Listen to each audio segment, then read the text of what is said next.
3 absolute value of 5 minus x minus 7 absolute value of 5 minus x equals negative 24. What is the negative solution to the given equation? All right, so this is a classic SAT style question. So by the end of the video, you should know how to do it conceptually. So if you see anything like this, you'll be able to cover it. And you can do it strategically so you can be fast. So we have 5 minus x in both. So absolute value, right, means that it can be whatever goes inside becomes positive.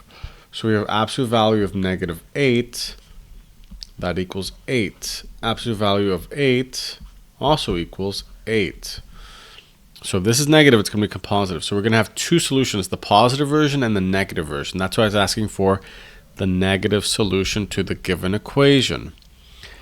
Now, what you can do here, and what people get thrown off on, is the fact that they're both 5 minus x, 5 minus x. So they can be combined. You could call that y and y. So you could think of it as 3y minus 7y equals negative 24.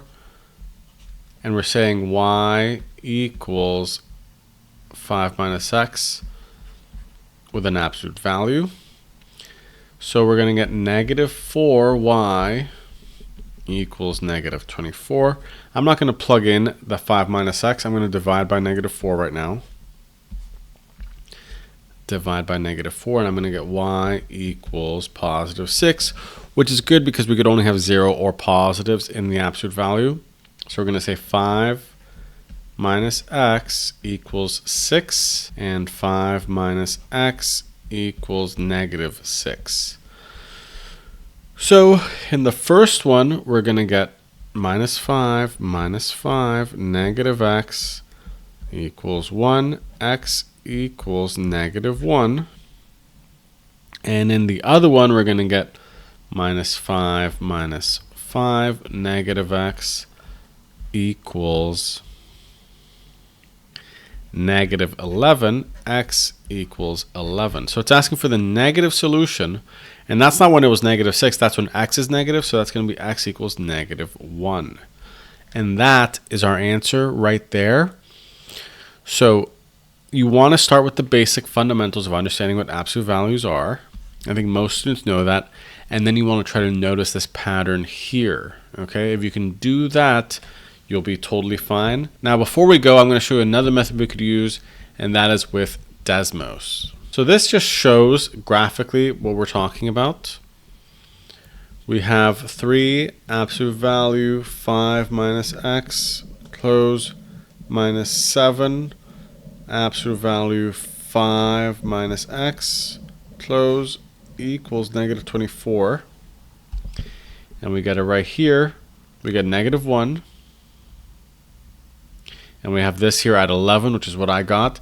This just shows it graphically. You could also write it by moving the negative 24 by adding and just having it be like this. So you could see the absolute value function like this. Same values, right? We have negative 1 and 11. You have to understand graphically how you could visualize it, but more importantly, understand it algebraically. And if you had this on the test, you could do it either way, but I really want you to know how to do it without Desmos, because then you're really understanding the math. This video is not just about SAT, it's about the math itself. So if I gave you 4 absolute value of 3 plus x plus 2 absolute value of 3 plus x equals 42, what would x be if we're looking for the positive x? Let me know in the comments, and I hope you understand this. Good luck. I hope it's sunny where you are, but if it's raining, I hope that rain is cleaning your windows and watering your plants. Bye.